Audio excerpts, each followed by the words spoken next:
atsakingas už tokius kaip komercinius dalykus, bet jie dabar negalėjo atvykti.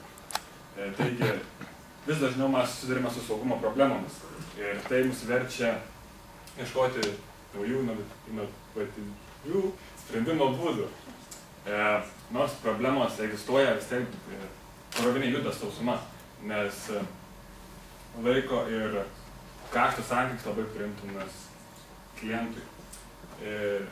Informacija apie šalies ribose patirtus nusikaltimus ir vagystes, kaip tik matote šioje skaidrėje, ir kaip matote, daugiausiai vyksta Rusijoje, Pietų Amerikoje.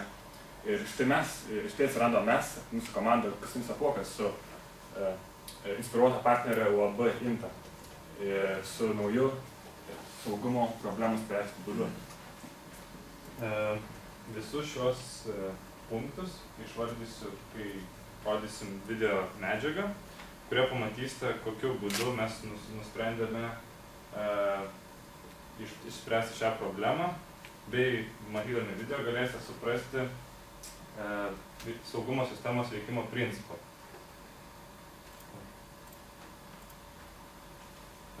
Saugumui užtikrinti pasirinkome akustinius būdus, kadangi jie mažai tyrinėti, ateityje daug žadantis, bei, kas svarbiausia, nematomi. Dėstytojų Vaidoto Adomaičio ir Vytauto Kunigėlio bei mentoriaus Vytauto Vitkausko pagalbos buvo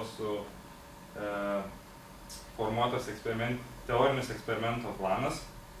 Vėliau įsikūrėme patalpas fizikos fakultete, Rūsyje, kaip matote.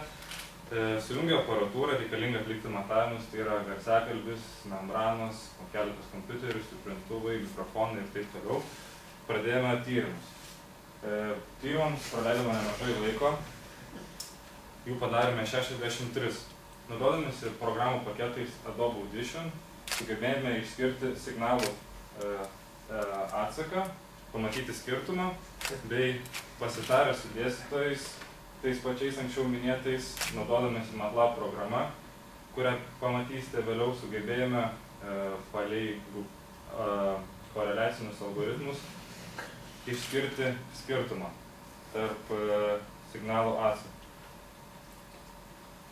Programa tai sekančiai skaidrėje. Tai čia matote, kaip atrodo signalai leisti skirtingų laiku. Čia pirmas ir antras signalas. Šiaip signalą atrodo šakės nelabai skiriasi, bet tai iš tikrųjų jis skiriasi. Palei algoritmą, jeigu kas nors vyksta pakitimas, signalo atsakas pasikeičia ir matome jis vagys. Čia yra algoritmo kodas, šiek tiek porą eilučių, kurias galite matyti.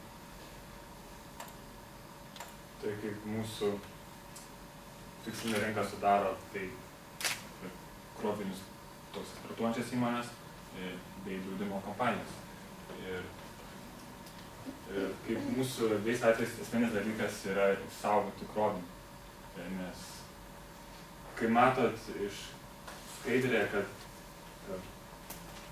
palyginus su krovinė vertė, mūsų prietuose kainos daro 100% dalį.